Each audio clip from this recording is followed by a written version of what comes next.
All right. Hello, Wizardians and crypto enthusiasts. Hope everyone's doing well. We've seen a bit of a turbulent event over the last few days, which we'll have a chat about today. But thanks everyone for coming. We're super excited to have a chat with you guys, break down some of the absurdities that have been happening. Definitely not to make light of the situation, but there is definitely some things that stand out and seem a little bit funny to us. But before we get into things, Mind, would you like to introduce yourself to anyone who hasn't seen you before? Yeah, hello everyone. I am Mind. I'm the CEO of Wizardia, and I'm happy to be here, and I'm happy that you guys are watching. This is gonna be a bit of a different stream probably than usual. We decided to change it up a bit and try to give our view of the situation and kind of a review. Ryan here did a deeper dive into all the FTX crash situation, and he's gonna be talking more than I today, which is refreshing also. So thank you, Ryan, for doing the work, and I'm really also keen on listening how you present it, and I hope you guys also enjoy. Always ask some questions if if something is not clear, we'll try to clear it up, and of course, there's going to be some links that we're going to drop so you can do a bit more research yourself as well. So you can, if you're interested. And yeah, please, Ryan, I think we can start off. So maybe we could discuss some of these, strange, absurd situation with the FTX story, and maybe you also could review it in some way to give us more light of what actually happened, and how we can reflect on all this situation, and what impact is going to have on the blockchain. And yeah, Ryan, please take it away and make it more clear to us. All right. Yeah, I had a great time being able to dive into this. What happened is definitely not a good thing for crypto or for anyone involved.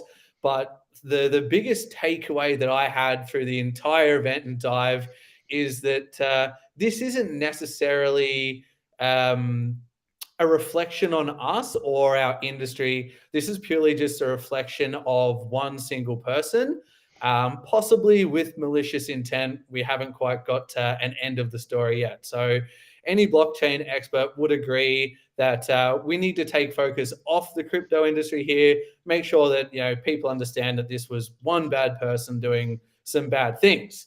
And despite everything that happens, the more I dove into things, the more facts that would come up, or things that I would see, which I found not necessarily funny, but just not right. Like I don't understand how it got that far.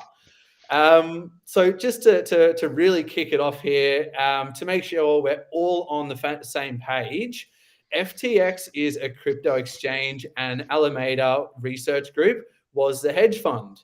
Um, and something that they have in common with each other is they have the same co-founder, which is Sam Bankman-Fried. Um, which, let's face it, he has been a character. Everyone knows what he looks like now. He's super famous for what's happened, but it's definitely been a downfall, his actions. I'm not sure, Minds, but did you see the balance sheet or what actually happened there?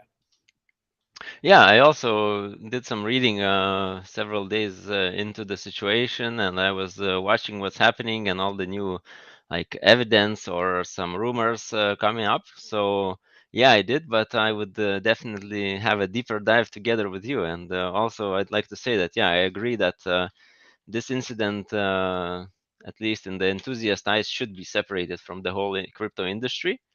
It's just proof that good things are also happening, because if this had not came into light, so it would have been a different situation, then you would have it, and now it's going to be a very good lesson learned for everyone as well, because then we will have knowledge of the signs that we need to watch out for in other projects and so on. So I think it's also a positive thing, how terrible it seems, but it's also a positive thing because we can learn something from it.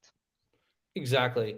So, a general reminder for everyone, no matter what you see online or what the influencers are telling you, always do your own research. You've always got to put that little bit of extra time, because to really nut out what happened with FTX, typically what an exchange like FTX will do is make their money just by capturing big spreads on crypto trades. According to the Wall Street Journal, again, I will drop these links in at the end of the stream. FTX were engaging in far riskier crypto trading and actually lent $10 billion of its $16 billion in customer assets to Alameda, which then went on to more speculative trading. Now, that in itself is bad. Let's face it, that shouldn't have happened. But a lot of people did also, excuse me, leave their coins on the exchange. If you want your coins to be completely safe, put them on your hardware wallet. Straight up, it's common practice and something we need to go back to. But in the build up to FTX and Alameda becoming big, they had a lot of, I keep saying, absurd things happen, which was completely overlooked. One of those things is when Sam Bankman-Fried actually spoke with Sequoia Capital for an investment. And during the entire call and the entire meeting with Sequoia, he was playing on his phone game. I'm not sure which one it was. It was League of Legends, and actually secured a $210 million investment whilst playing games on his phone. And to me, that's absolutely absurd. What would you think, Mind, if someone came up to you and asked for a $210 million investment and played phone games the entire conversation? Yeah, I would say it would seem at least weird Yeah, or strange, and it would raise questions. But we also know that back in the time when these investments were collected and gathered, and they were funding themselves, so it was a different time.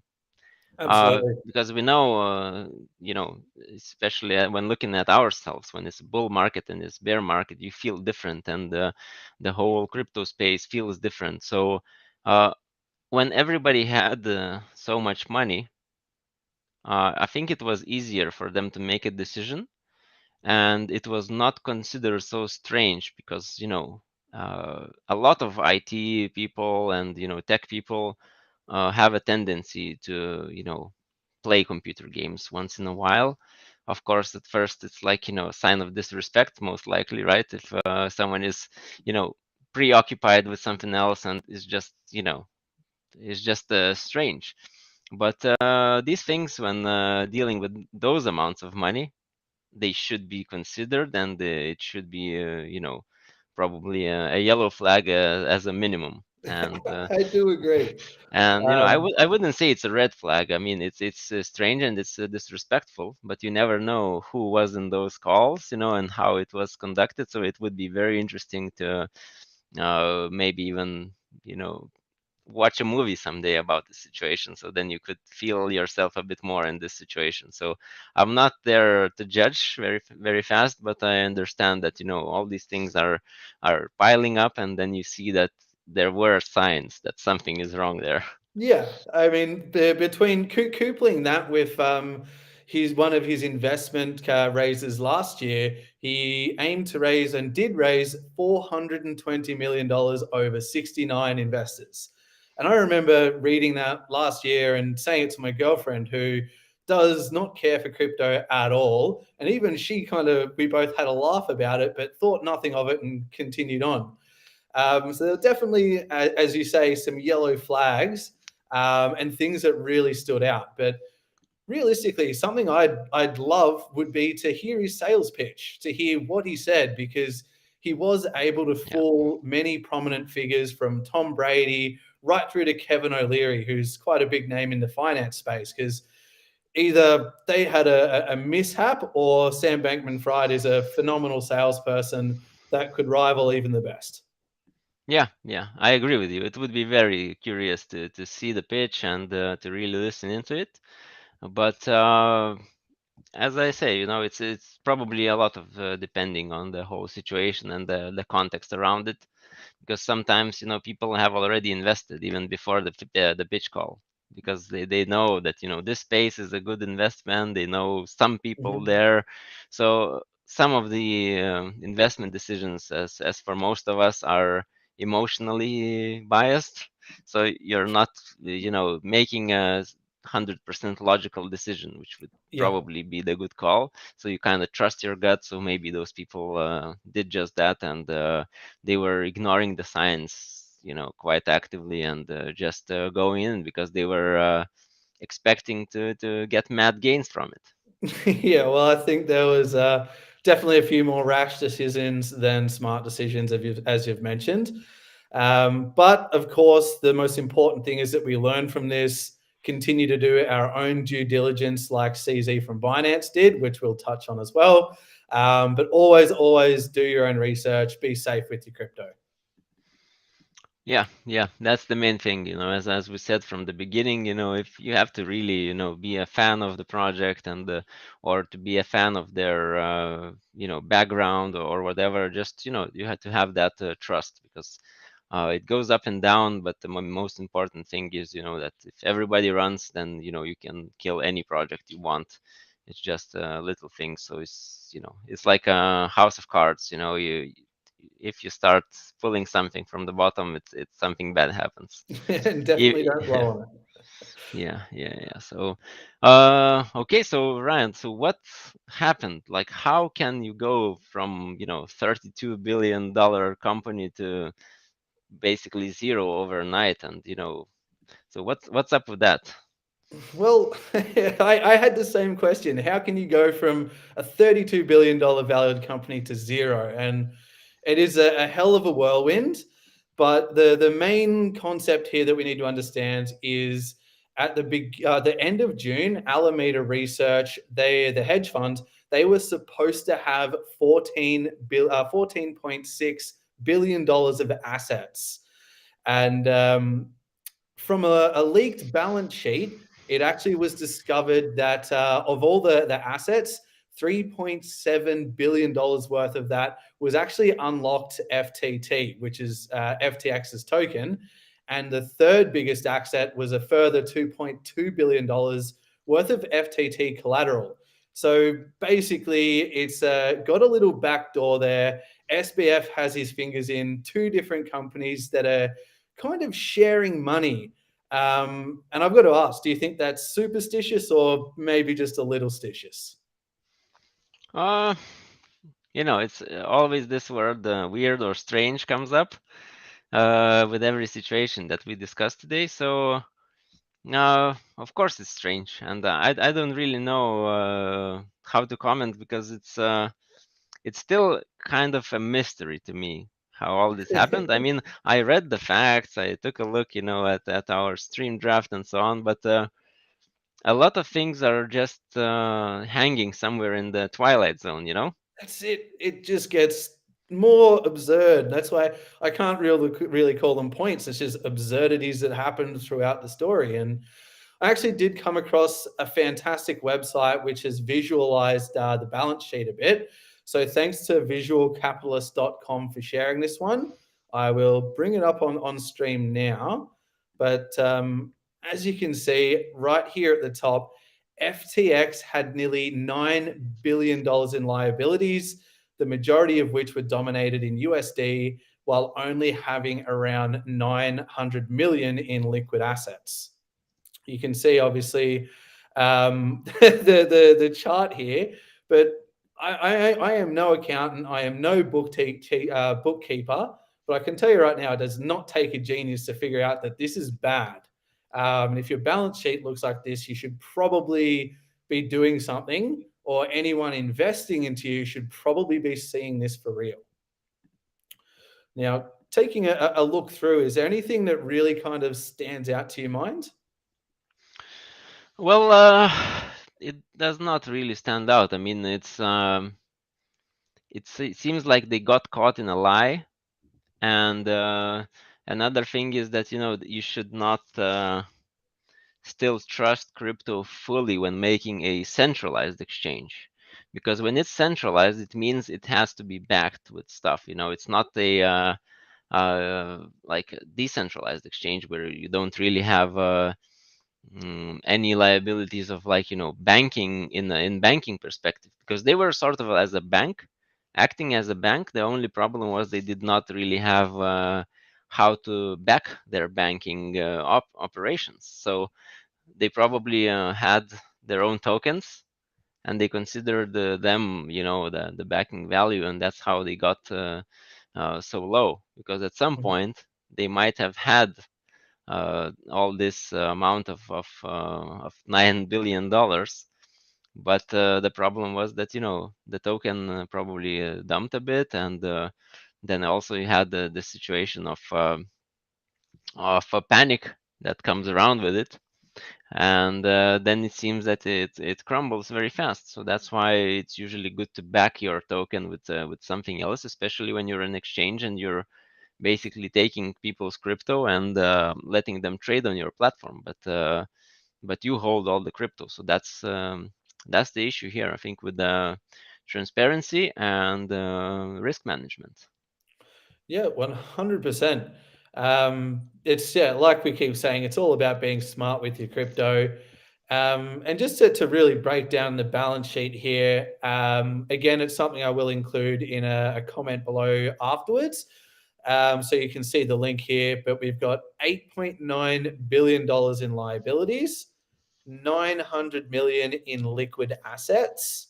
So we're already starting not so great for the company there.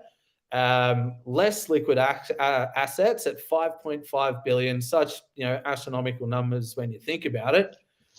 Illiquid assets at 3.2 billion, including the Trump closed tokens, which were created by FTX to enable betting market on whether Trump would win or lose the 2020 presidential election.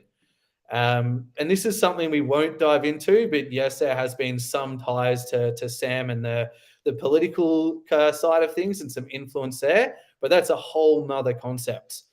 Like Mind has said, we're all still trying to fathom how this happened, how such obvious things here got away with it, and how such prominent people were fooled. So again, this is a reflection not on us, but sadly on one person making us all look bad.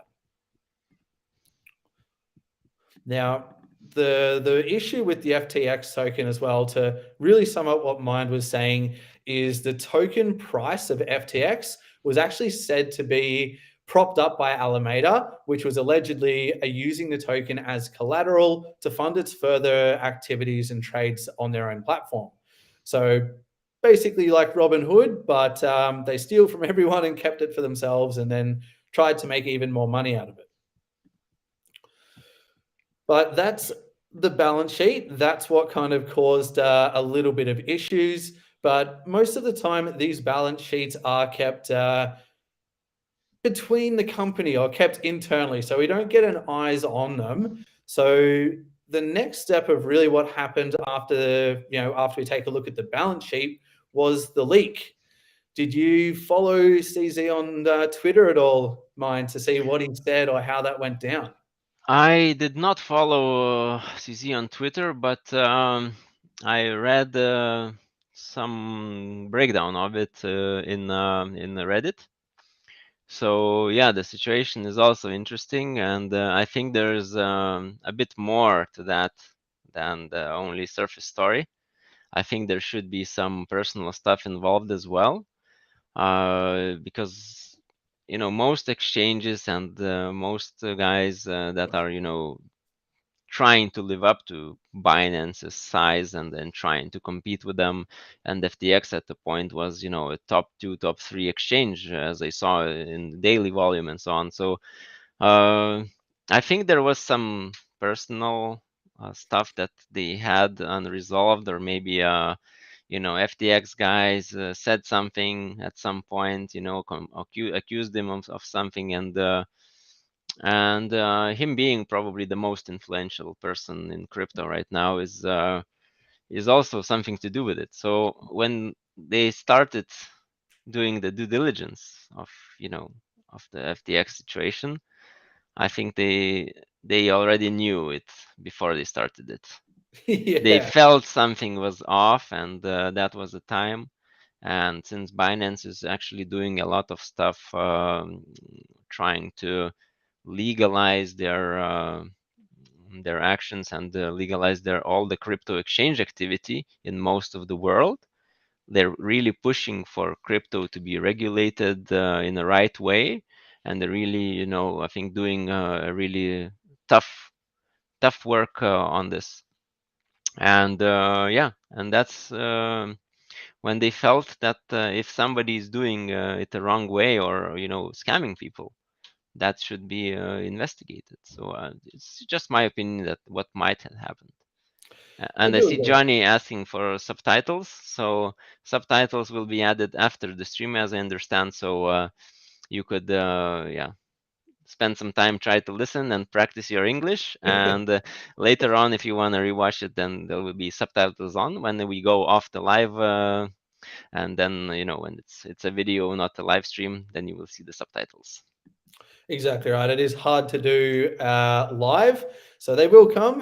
We do appreciate your patience, but when it comes down to the leak, I think you're exactly right, Mind. CZ and Elon Musk are definitely huge advocates and influencers when it comes to market price and what's good and what's bad. It's crazy the kind of effect that they can have. But to really break it down, once the word from Alameda's bank balance sheet got leaked out, CZ announced on Twitter he would sell his remaining FTT. Um, I'm not sure how much he had left, but this essentially caused the panic. It is whether it caused it or not is a different discussion, but we can see on the charts when he said it, that's when the market price dropped. Because essentially it did trigger an old fashioned run on the blockchain, as they say, where users, traders, everybody who's working on the FTX exchange actually withdrew $5 billion in one day, and that was on Sunday, which is again a huge amount of money to withdraw from the platform. It did cause the entire plummet of the FTT price, and everybody tried to pull out. Subsequently, FTX did pause their withdrawals, but unfortunately for Sam, by Wednesday, he had to release the shortfall of $8 billion. So 3.5 days, $8 billion were withdrawn, which is absolutely insane. But there is one very clear lesson from this, and that's to not leave your coins on an exchange. Would you agree on that, Mind? Yeah, it's one of the basic rules. Of course, I agree, and it's always, tough with a growing market and emerging market like crypto to really see what's right.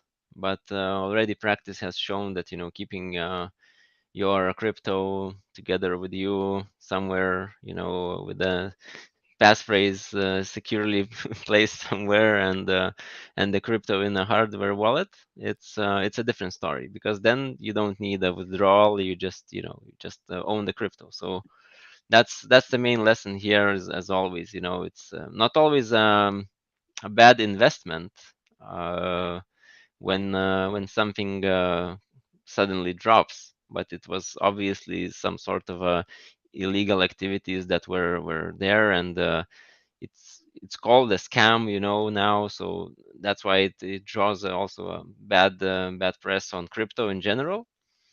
But I think it's a good lesson learned to really see what the exchange can do and how you would act in that way. So even if you trade daily, I think it's wise to do it in the amounts that you can afford to lose, and to really be aware of what's happening around the topic. So then you would be one of the first ones to actually, take out the tokens, wait out the storm, and maybe you could have seen the signs. I didn't see it so soon, but it was already, I think, the tokens were locked at that moment. But I was not trading on FTX at all, so I got lucky there because I was always looking at them, and they seemed like potentially very much growing exchange. So they got me fooled as well. So it's really important to do the due diligence, especially if you are boarding on that platform. It's always very tempting to buy some new exchanges token or something, because in crypto we are expecting these huge gains, right?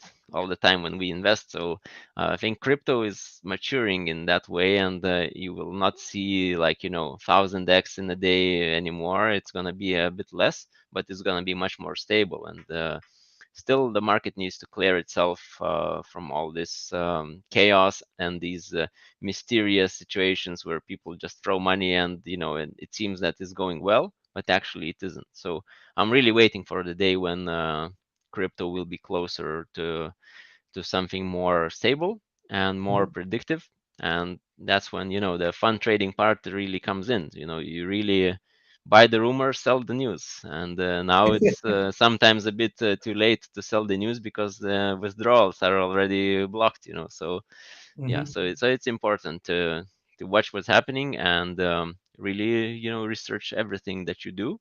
Or if you invest into something just for fun, then you really need to understand that you're risking, and not just Exactly. expecting the gains.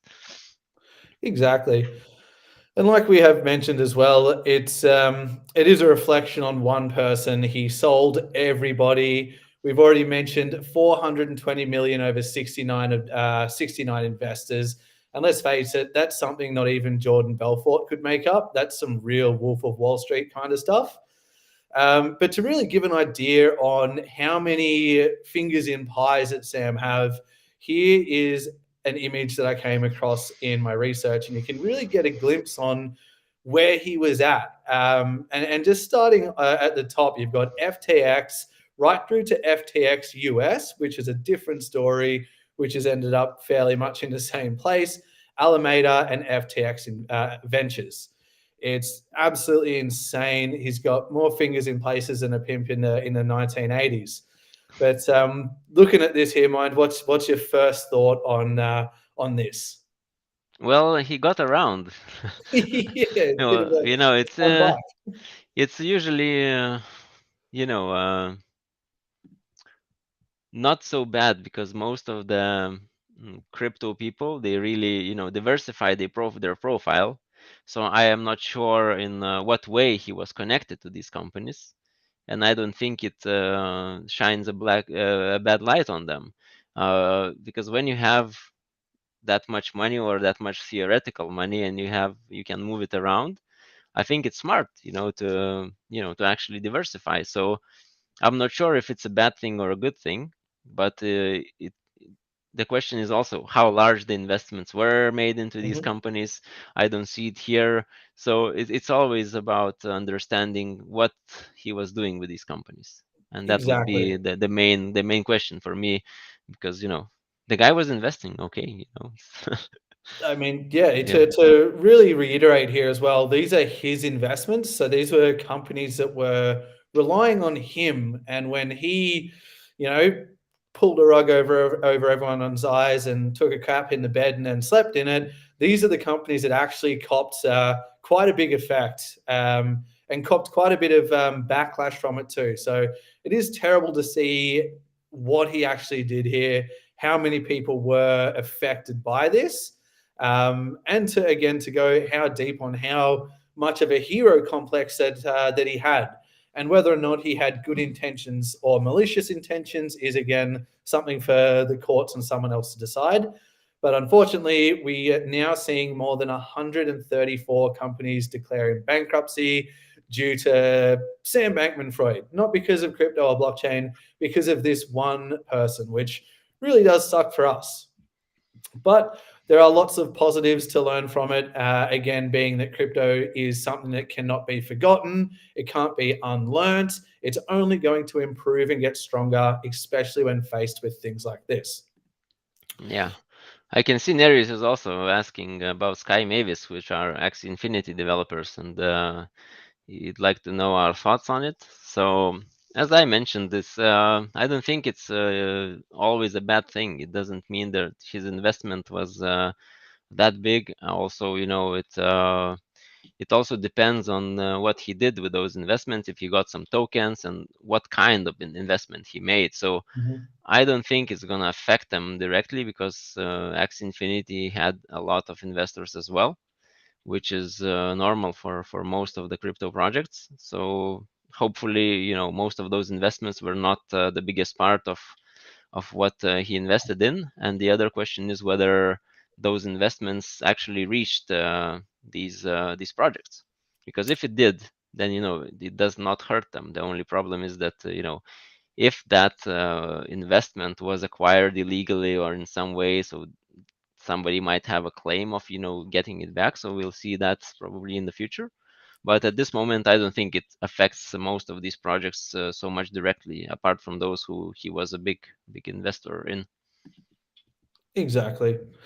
Well, thanks for covering that one, and great question by Nereus. And yeah, to really look back at our timeline, we've seen that CZ did announce that he would sell his the remaining shares he had with FTX and sell his FTT, just because he did a bit of diligence, wasn't interested in staying there with some fallout of last year.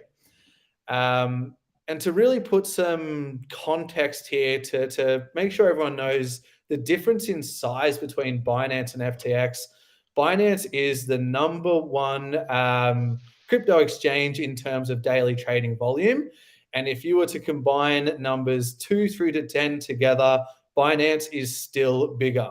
So when everyone talks about FTX being one of Binance's biggest competitors, there is still a huge spread there, and a huge difference between FTX and Binance. So obviously, with Binance coming out and CZ saying he's not interested in keeping his FTX anymore, he pulled out and the stock plummeted price.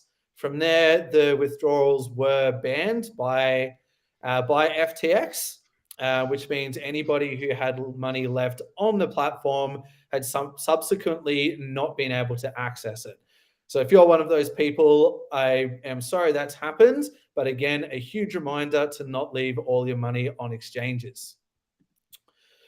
Now, after Binance decided CZ decided he would sell his FTT, the following day, and I think this is just mental, he's decided that he will file a letter of interest and actually buy FTX to bail out all of its customers. But first, it had to go through some due diligence.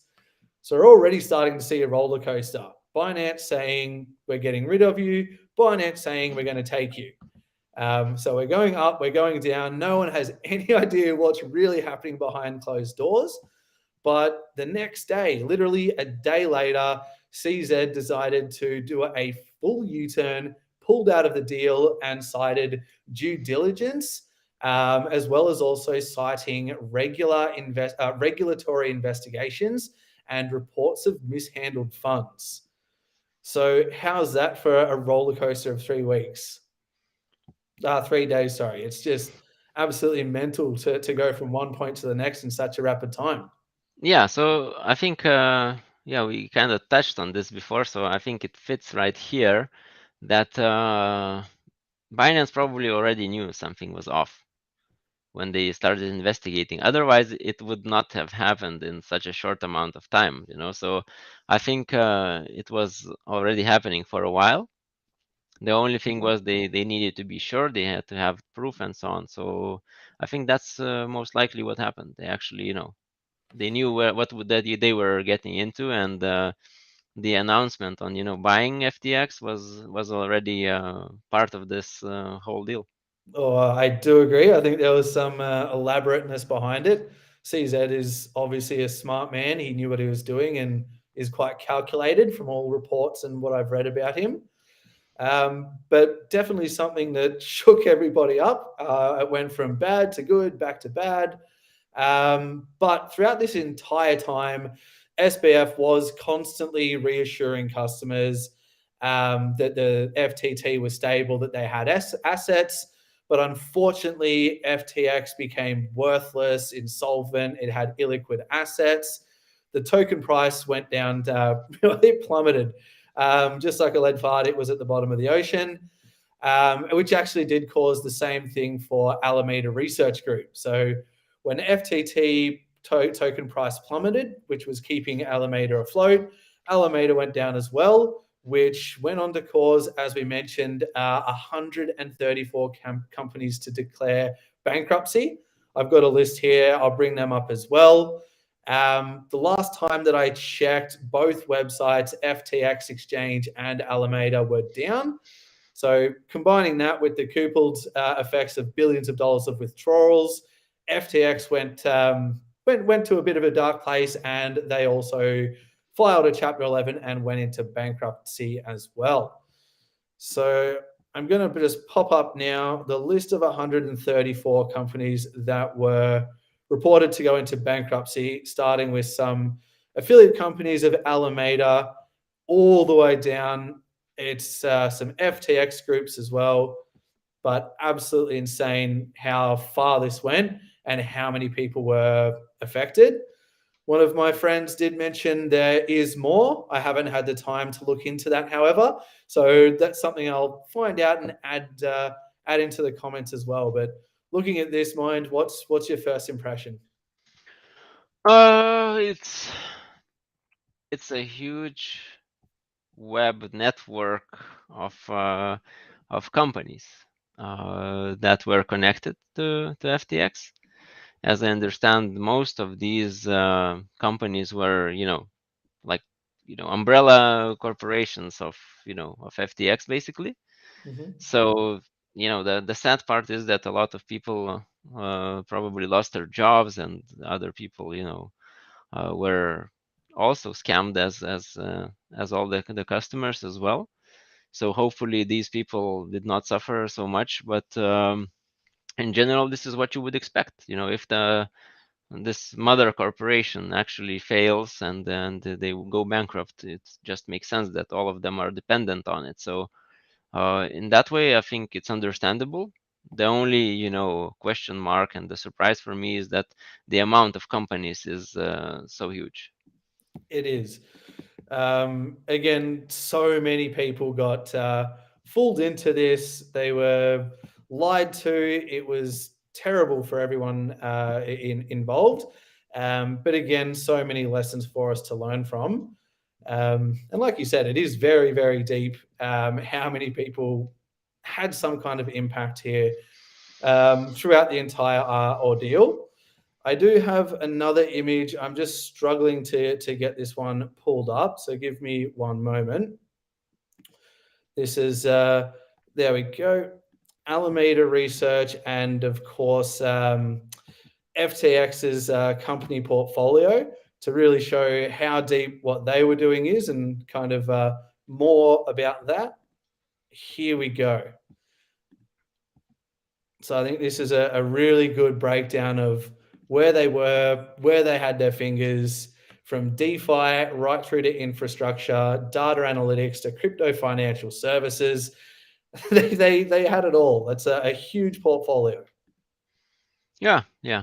This is what normally you would see in some sort of a VC group, and this is not surprising. The only thing is, that a shame that it went down like this with FTX, and they were not, handling the funds correctly. And I don't know if they had bad intent, but it was mismanaged, obviously. And yeah, it just shows how much impact they actually had on the market. Exactly. It runs deep. But that's a big summary of what happened at FTX. They had huge liabilities over to their assets. They had their fingers in a lot of pies. And obviously, CZ and Binance had their play in the downfall. But ultimately, a lot of decisions that SBF made came back to haunt him and certainly bite him in the bum. Yeah. Do we have some time for a couple of questions? I see in the chat. Maybe I could take the time and answer them now. Yeah, let's do it for sure. Yeah, I can see. So Similarious, hello there.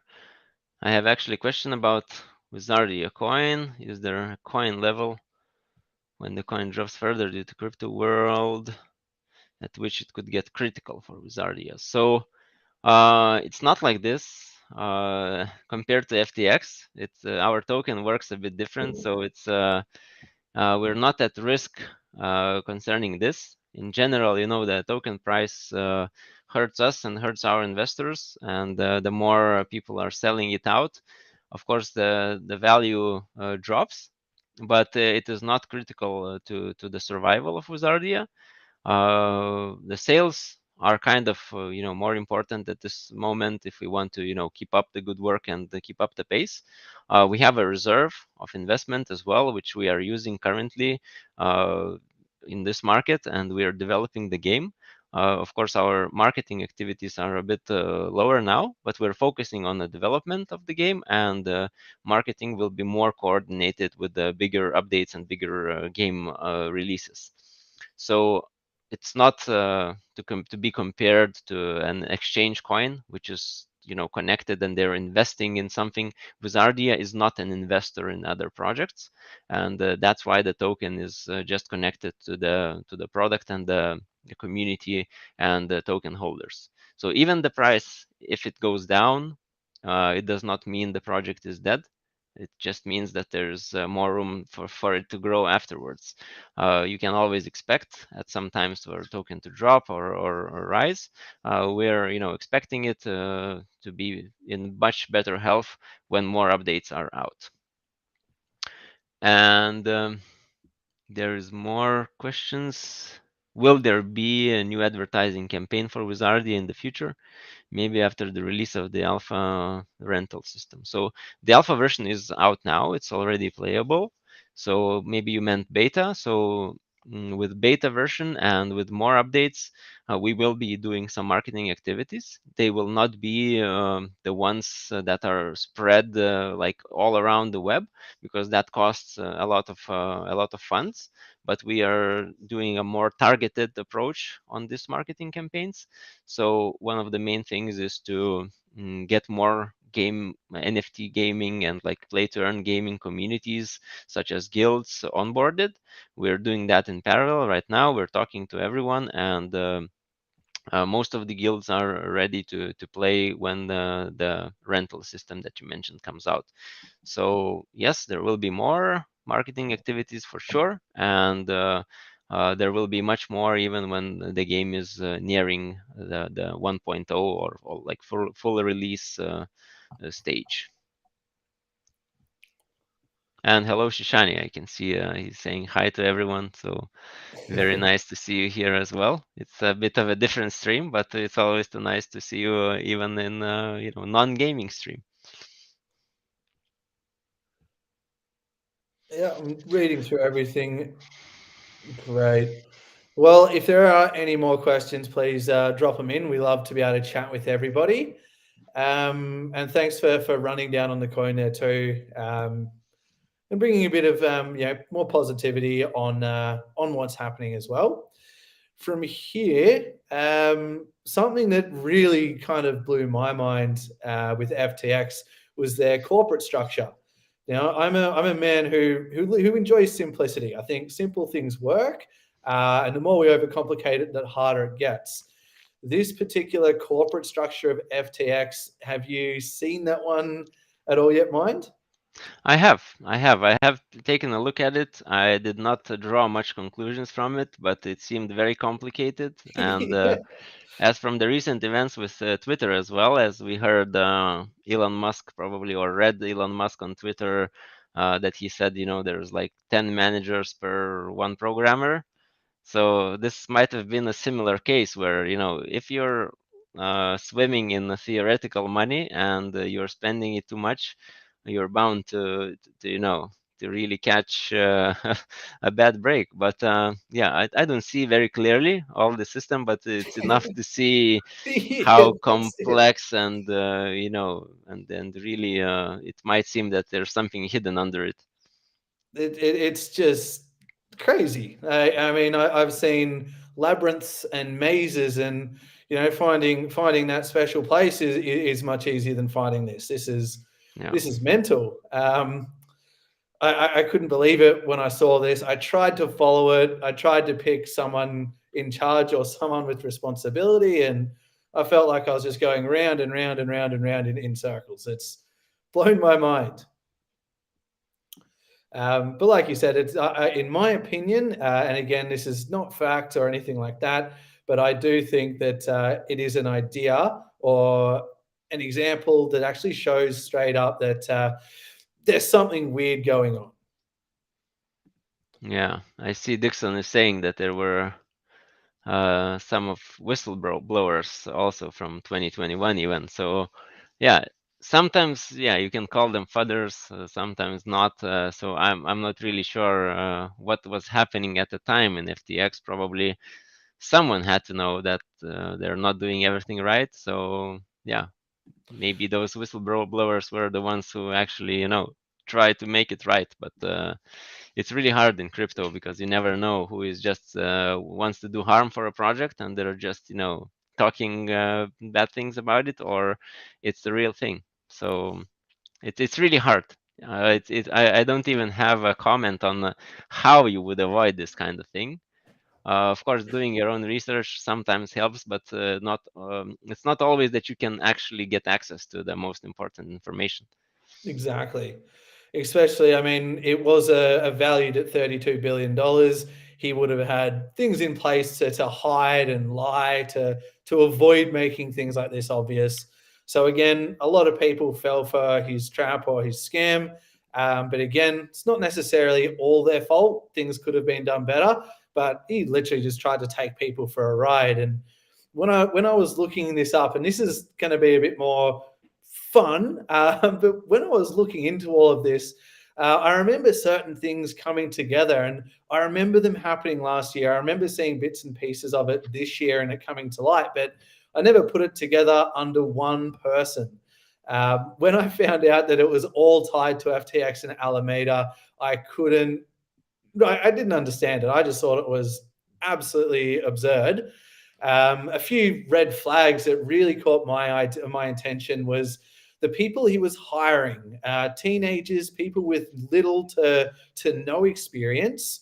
Many reports coming out with the top 10, or sorry, the among the 10 people that started FTX and Alameda, reports that it was all sexual, polyamorous relations. Again, I'm not judging, but it definitely would have been a real weird time to be involved in FTX. I understand 10 kids or 10 young people started FTX in Alameda. They've raised a huge company in terms of value, have a $30 million home in the Bahamas, and have sexual polyamorous relations. It again sounds like a scene from Wolf of Wall Street, not something you'd read in Investopedia or somewhere in our space. I mean, how do you feel about that, Mind? Well, it sounds like a rumor or some some sort of things that came to light after, so it's hard to comment. But you can only imagine what it would feel like to swim in billions of dollars and have them up for taking. I don't know how it happened, but uh, if you had $1 billion right now, which is 1,000 times a million, just to put it into perspective, Yeah, I think you would figure out some crazy ways to spend the money as well. So I don't know how much money they made by themselves, but it would make sense. You buy ridiculously expensive stuff like houses and probably islands in the Bahamas. It's just insane because it 30 is. million dollars is 10 families living in a very good way somewhere in Europe and not needing to think about work even. So so it's a lot, and I think we're not talking even about surviving. We're talking about real quality living Living. with travels every couple of months and not living in a one bedroom apartment. So yeah, so it's a lot of money, and I think money changes people, and everybody has to go through this tests in life. One of them is test of power, test of money. It's kind of this philosophical stuff. But I think money changes you, and when you give that much money to kids, as you mentioned, Mhm. it motivates them, of course. But I think most of these people they might lack experience of how on continuing to do the good job. Because when you raise the money, it seems maybe the job is over. So Yeah. I'm just guessing there, but it happens in those situations. So that's why I think it's very good to really evaluate step by step your own actions, and this is also a good lesson to everyone that having money is a responsibility. Exactly right.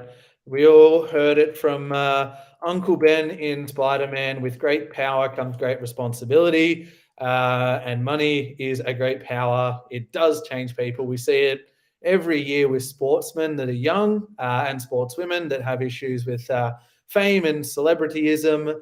So it definitely does change people. But it is absurd nonetheless. Like coupling that story with the fact that, as I've mentioned a few times, raising 420 mil with 69 investors. Caroline Ellison, I definitely think this is worth a mention.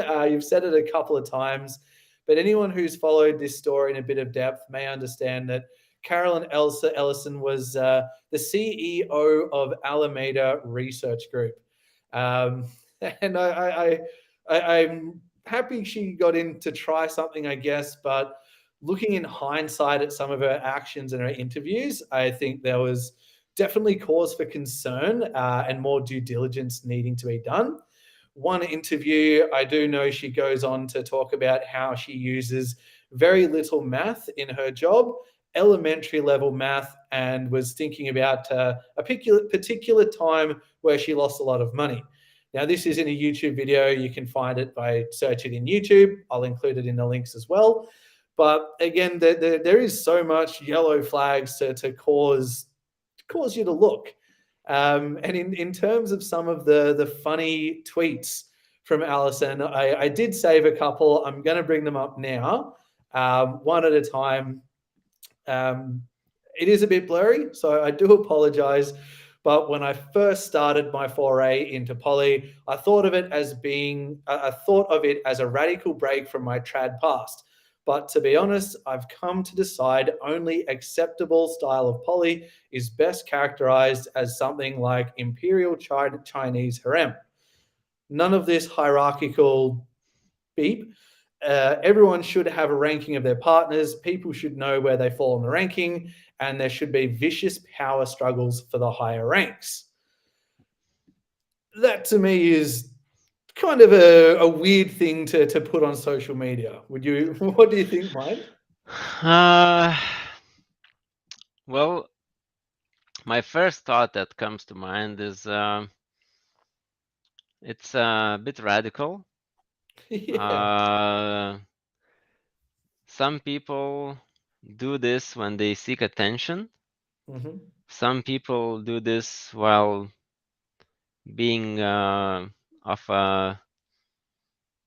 under influence, under something. You never know whether they are on drugs or high on some other way. But I think all these crazy ideas that you share on social media do not paint you in the right way that you would like to be seen. But for some people, they just don't care.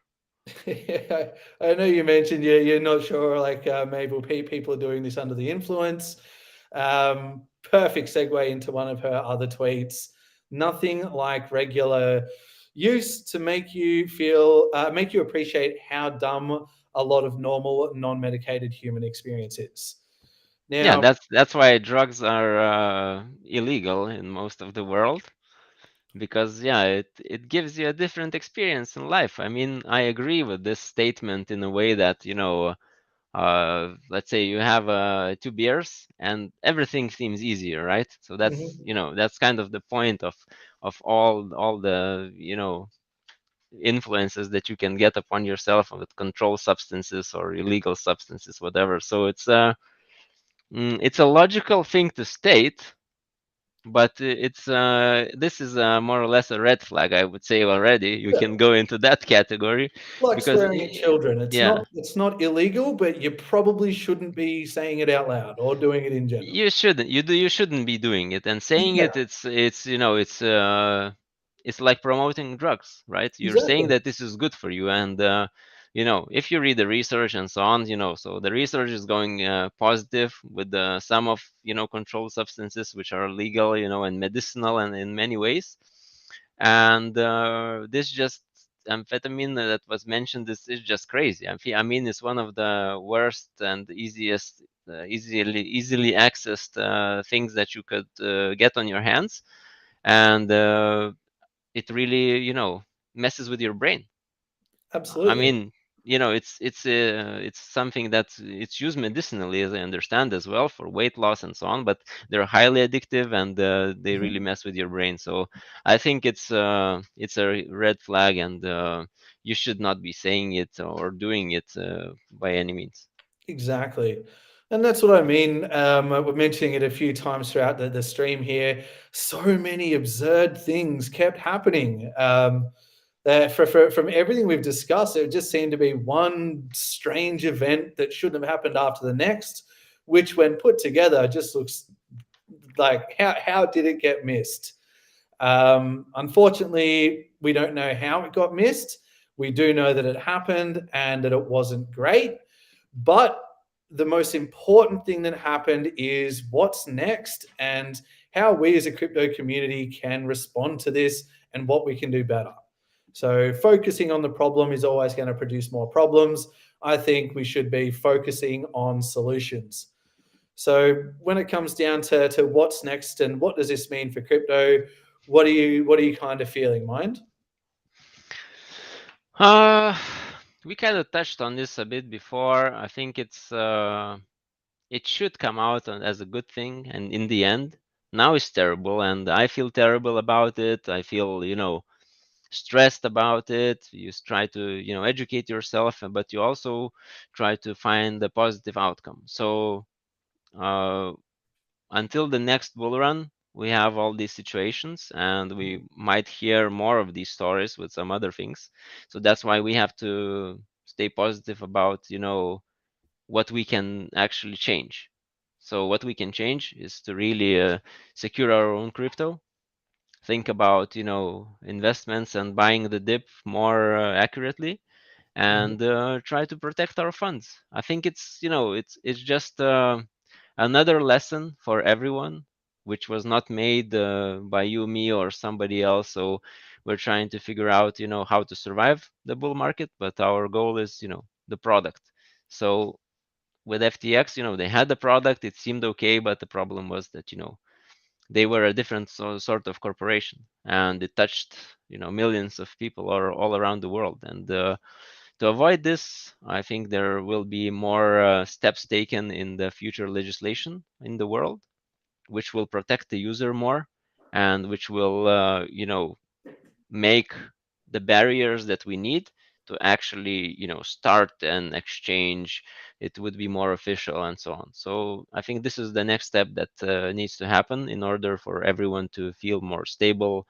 And with crypto adoption growing, it's where we're heading, I think. Exactly right.